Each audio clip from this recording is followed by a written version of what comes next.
often than not, there are many women that are born within family systems that have a parasitic nature when it comes to feminines, when it comes to women. There may be an association with trauma and identification with survival, especially in the context of surviving shadow slavery and having the residue of slavery and not being able to work through those energies and instead de evolving into a space of not only stagnation, but massive projections of hatred, of trauma, and unresolved issues. I have this picture of the Wicked Witch of the West, and this is definitely representing the archetype that is a wounded feminine that has devolved into her trauma and projects that onto her daughter, or this could be an aunt or any other female within your life that has that type of energy. Many divine feminines, in order to actually evolve into their best versions of themselves or an attempt to, cannot wait to distance themselves from these negative women, in particular their mother.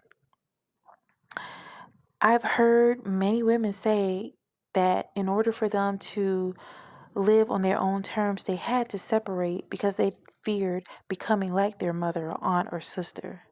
This fear is called martrophobia. It's so deep in our culture that a mother is often left feeling totally rejected, unappreciated, and abandoned when these children, in particular divine feminists, decide to separate.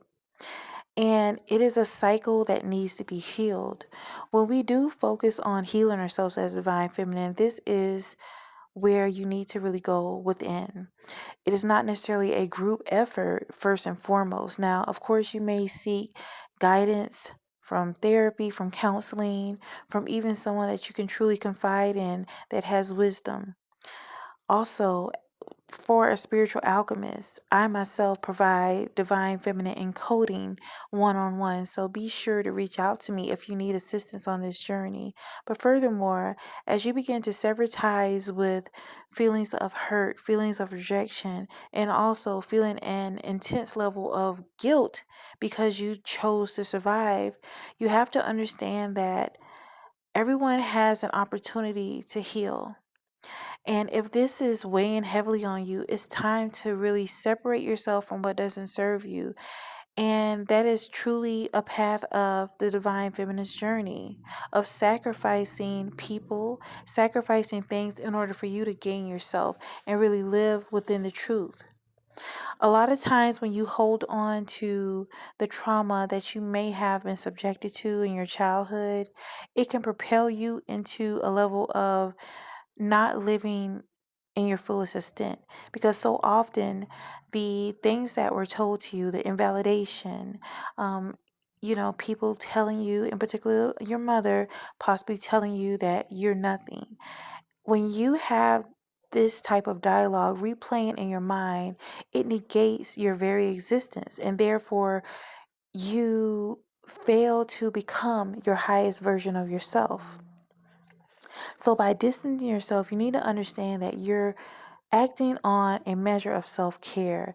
This is how you begin to regain focus on what's the most important thing for you, and that is living life in the highest frequency, living life abundantly, and not being in a perpetual state of trauma.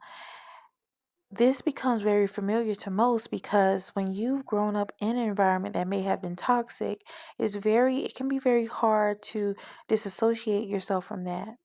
A lot of times, to survive as divine feminines, we become very introverted, separating ourselves, going inward when we are in these toxic environments so that we don't take on their traits. But understand, even if you were someone that were able to survive, when you are post that level of abuse, triangulation, and invalidation, it requires you to really unpack the drama, unpack all of the things that may have caused you to shrink and not be your fullest versions of yourself. Even in context with redefining yourself as a divine feminine.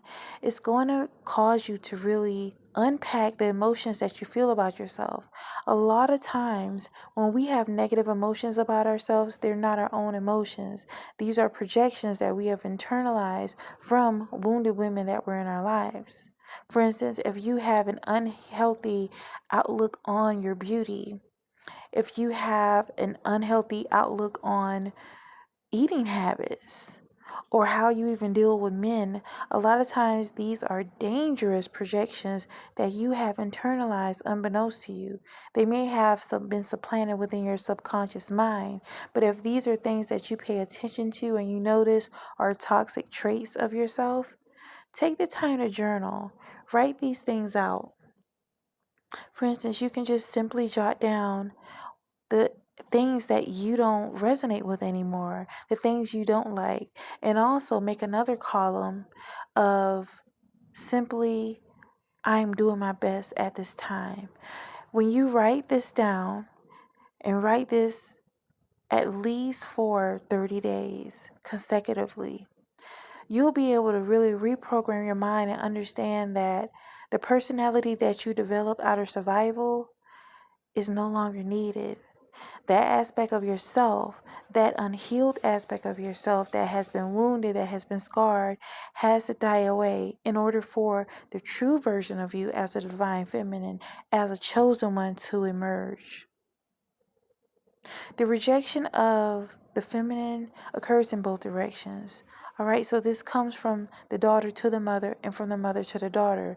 And by you having resentment against this wounded, negative, toxic mother, aunt, sister, whatever female archetype this is within your life, it really causes you to reject that divine feminine goddess that is within you.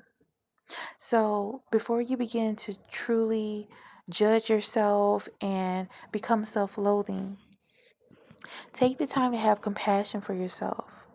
Compassion that you have the ability to have a level of introspection, to know that there's changes that need to be made in order for you to really live in harmony with your yin energy, with your divine feminine energy. The antagonist in the form of a mother or another feminine in your life that may actually see the great qualities that you have, see that you actually are open as far as loving and being spiritual, and that poses a threat because a lot of times these people inhabit a demonic spirit. They become the pain that was instilled on them, or sometimes this is passed down. If you are in this space of knowing that you're different, that you are special, instead of feeling as if you've done something wrong when you are post this type of energy, or even if you're still amongst these people, you have the ability to tune into a higher frequency. God has ordained you to be special, to be chosen. And even when we think about the context of Wizard of Oz and Dorothy, this was all about a spiritual journey to self, a journey to oneness, a journey to knowing that you are divine. And this, a lot of times, it was poses a threat to those that were not able to move beyond their trauma, was not able to look beyond the hurt and pain that has plagued their lives. And just like they were preyed upon, a lot of times that predatory energy is passed on to these women. And they remain wounded and seek out to wound other up and coming divine feminines.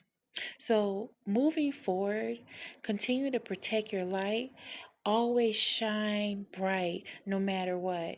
If someone is intimidated by your ability to be loving, to be spiritual, to be true to your divine feminine energy, it's only showing that they have wounds that are unhealed. And it's not your responsibility to tolerate behaviors that not only hurt you but threaten your very existence, because a lot of times these people will do anything to try to take away from your life, from your being, although it is a futile attempt, because as a divine feminine, as a chosen one, you are the heroine of your life, you are a survivor. But to reduce you having things that really stay within your subconscious mind and psyche, limit communication with these people that are committed to seeing errors in you, because what it is that they're seeing errors within themselves, and they don't have the ability to love on the same level or frequency that you're loving. Again, if you need spiritual assistance at this time and support, feel free to go to my website. I am LouvMD. I also provide one-on-one spiritual readings as well as one-on-one spiritual divine feminine encoding, which is extremely helpful with really getting through the processes that we're faced during this journey. This is how we begin to really build this goddess tribe, by reverberating with those that understand us, opposed to those that are committed to misunderstanding. Again, I want you to vibe higher and thrive. I am LouvMD, 1111 Oracle and Alchemy. Ashe Nakupenda. See you next time.